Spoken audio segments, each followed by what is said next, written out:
ખેડૂત ભાઈઓ, આપણું ખેડૂત આંદોલન પંજાબ હરિયાણાના ખેડૂતો દ્વારા જે કાંઈ ચાલી રહ્યું છે, ખૂબ મોટા પાયે મોટી સંખ્યામાં ખેડૂતો આ આંદોલન જે ચલાવી રહ્યા હતા અને આ આંદોલન શરૂ થયું હતું વર્ષ 2024ના ફેબ્રુઆરી મહિનાની 13 તારીખે. આજે જ્યારે આપણે આ ચર્ચા કરીએ છીએ ત્યારે વર્ષ 2025ના માર્ચ મહિનાની 21 તારીખ છે, એટલે એક વર્ષથી વધારે સમય એને થઈ ગયો છે. એક વર્ષ, એક મહિનો અને એનાથી પણ વધારે સમય, દિવસો ગણીએ તો લગભગ 300 દિવસ પૂરા થવા આવ્યા છે. અને આ 300 દિવસ દરમિયાન એક ખેડૂત નેતા જેની ઉંમર 70 વર્ષથી વધારે છે એવા ખેડૂત નેતા જગજીતસિંહ ડલ્લેવાલ છેલ્લા લગભગ 3 મહિનાથી સંપૂર્ણપણે અનશન ઉપર છે અને એમની જે ગંભીર નાજુક હાલત છે એ ગંભીર નાજુક હાલત આ પ્રમાણેનું ખૂબ મોટું લાંબા સમયનું આંદોલન અને એ આંદોલનમાંથી કંઈક પરિણામ નિષ્પન્ન થશે નજીકના દિવસોમાં એવું જે કાંઈ આપણને લાગતું હતું એના ઉપર પંજાબ સરકારે 2 દિવસ પહેલા બુલડોઝર ફેરવી દીધું છે.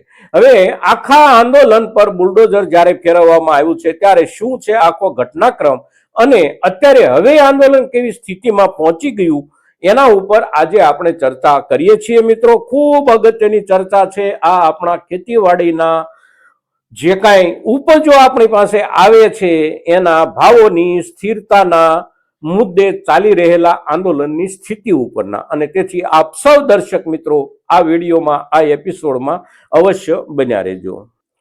નમસ્કાર ખેડૂત મિત્રો, જય કિસાન, જય ભારત. ખેડૂત ભાઈઓ, આજે તારીખ 21 માર્ચ 2025 અને શુક્રવારનો દિવસ છે. આપણા દરેક ખેતીવાડીના જે કોઈ પાકો છે એના ભાવમાં એક જ સિઝનમાં ખૂબ મોટી ઉથલપાથલ મોટા ભાગની ચીજ વસ્તુઓમાં કાયમ થતી રહે છે. વાવીએ જ્યારે કાંઈ પણ આપણે ત્યારે ભાવોની જે સ્થિતિ હોય એ સ્થિતિ ક્યારેય આપણા ઉત્પાદન સમયે નથી હોતી. ક્યારેક ક્યારેક એવું બને છે કે આપણને એના ખર્ચ તો ઠીક છે, પણ એમાં આપણે જે આપણી મહેનત લગાડી હોય છે એટલી મહેનત જેટલું પણ વળતર ન મળે કેટલાક પાકોમાં, એવી આપણી સ્થિતિ થઈ જાય છે. હવે આ જે આપણી સ્થિતિ થાય છે ભાવોની સતત અસ્થિરતા, અને એ સતત અસ્થિરતાઓ વચ્ચે આપણે માલ પાક્યા પછી પણ 5 દિવસ 15 દિવસ સંગ્રહ કરવો, વેચી નાખવો, શું કરવું, કોઈ કરતા કોઈ પણ પ્રકારનો આપણને વ્યાજબી અને ચોક્કસ દિશા નિર્દેશ ન મળે એવી પરિસ્થિતિમાં આપણા કૃષિ ઉપજના બજાર ભાવો જે કાયમ રહ્યા છે, અને આ જે રહ્યા છે બજાર ભાવો આપણા, એ આઝાદી પછી અત્યાર સુધીના દરેક સમય દરમિયાન પરિસ્થિતિ જે આ રહી છે એ પરિસ્થિતિમાંથી બહાર આવવા માટે આપણને ખેડૂતોને આપણી ઉપજના એક મિનિમમ એટલે કે ઓછામાં ઓછા બંધાયેલા ભાવો કે જેને કાયદાનો સહકાર હોય, કાયદા દ્વારા આ મુદ્દાને સ્વીકારી અને MSP એટલે કે મિનિમમ સપોર્ટ પ્રાઇસ, ન્યૂનતમ સમર્થન મૂલ્ય કાયદા દ્વારા સ્વીકારવામાં આવે. દરેક ચીજ વસ્તુઓના દરેક સિઝનના,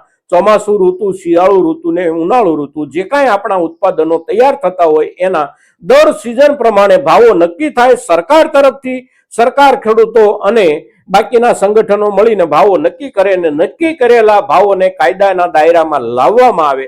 આવી માંગણી સાથે ચાલી રહેલા આપણા દેશની અંદરના ખેડૂત આંદોલનો છેલ્લા લગભગ 6 વર્ષથી જે કાંઈ સક્રિય આંદોલનો થયા એ તમામ સક્રિય આંદોલનોમાંથી આ મુદ્દે કોઈ પણ પ્રકારનો વ્યાજબી ઉકેલ નથી આવી શક્યો. હવે છેલ્લું આંદોલન જે અત્યારે ચાલી રહ્યું હતું, આ આંદોલન પંજાબ અને હરિયાણાના ખેડૂતો વર્ષ 2024ના ફેબ્રુઆરી મહિનાની 13 તારીખથી હરિયાણા અને પંજાબ આ બંને રાજ્યોની સરહદેથી, જ્યાંથી દિલ્હી દાખલ થઈ શકાય છે એવી સરહદના પોઈન્ટો એટલે કે ખનોરી બોર્ડર, શંભુ બોર્ડર, આ બધી બોર્ડરો પર જે આંદોલનકારી ખેડૂતો ધરણા કરી રહ્યા હતા એને આજે લગભગ 300 દિવસ થયા છે.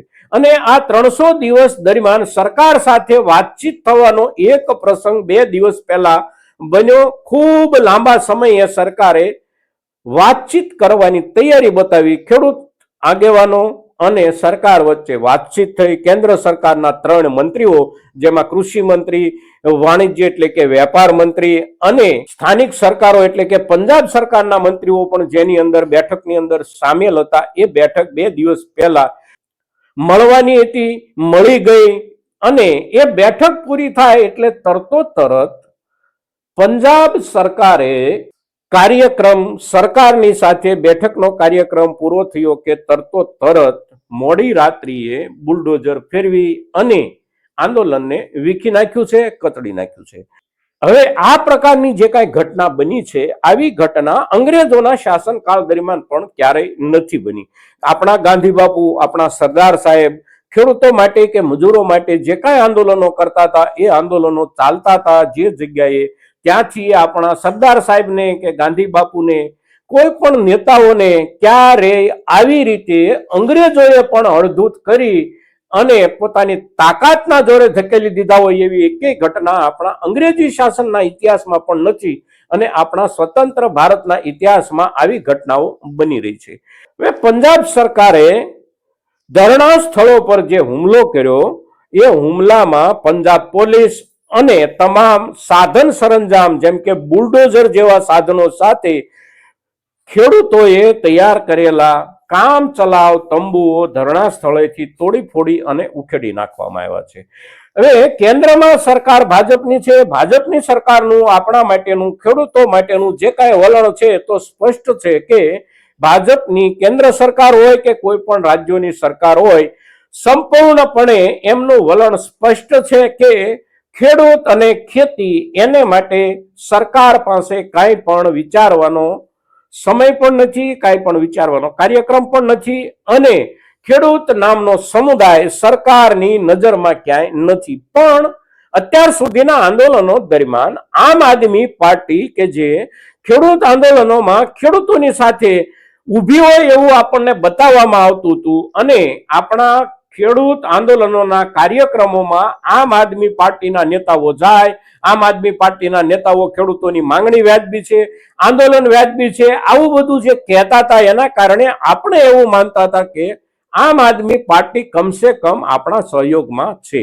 કોંગ્રેસ આપણા સહયોગમાં દેખાતી હતી આપણને આંદોલનોમાં, પણ કોંગ્રેસ તો ક્યાંય સત્તા પર નથી, એટલે અત્યારે એના તરફથી કોઈ એક્શન લેવાય એવી કોઈ શક્યતા નથી.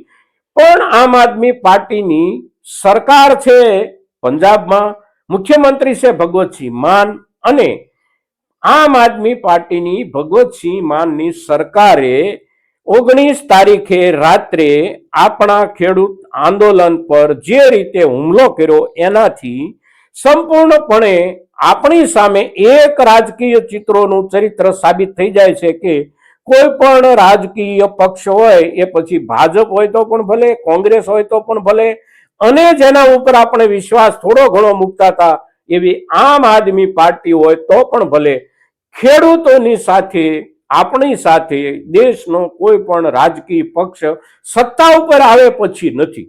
સત્તા ઉપર ન હોય અને એને સત્તા પર આવવા માટે સરકારને બદનામ કરવાની હોય, જે કોઈ સરકાર હોય એને, એટલા પૂરતા આ બધા પક્ષો આપણી સાથે હોય છે. જેવા એ સત્તા ઉપર આવે એટલે સત્તા પર રહેલા પાછળના સમયના દરેક રાજકીય પક્ષોના જેવો જ વ્યવહાર આ લોકો આપણી સાથે કરે છે. આમ આદમી પાર્ટીની પંજાબ સરકારે અત્યારનું આપણું ખેડૂત આંદોલન કે જેમાંથી કોઈ પણ પરિણામ નજીકના સમયમાં આપણને મળશે, એક આપણા ખેતીવાડીની પેદાશના ભાવોમાં એક સ્થિરતા આવશે અને એને કાયદાનું પીઠબળ મળશે, આવી અપેક્ષા જે આંદોલનની સાથે આપણી જોડાયેલી હતી, આ આંદોલનને પંજાબની એએપી આમ આદમી પાર્ટી સરકાર અને ભગવતસિંહ માનના બુલડોઝરે સંપૂર્ણપણે સફાયો કરી નાખ્યો છે, આંદોલન વીખી નાખ્યું છે. અને હવે નજીકના દિવસોમાં દેશના કોઈ પણ ભાગમાં આ પ્રકારનું આપણા ખેતીવાડીના પાકના યોગ્ય ભાવો માટેનું આંદોલન ઊભું થઈ શકે, એની અસર થાય અને આપણા ભાવોમાં એક સ્થિરતા આવે, આવી કોઈ શક્યતાઓ અત્યારે સમગ્ર દેશમાં ક્યાંય પણ સરકારોએ રહેવા દીધી હોય એવી સ્થિતિ અત્યારે નથી. મિત્રો, આજના દિવસે આંદોલનની હત્યાના પ્રસંગ પર આપણે જે ચર્ચા કરી રહ્યા છીએ, આ ચર્ચા આપણા મહત્તમ ખેડૂતો સુધી કમસે કમ પહોંચે એવો આપ સૌના તરફથી પ્રયાસ થાય એવી અપેક્ષા સાથે જય કિસાન, જય ભારત.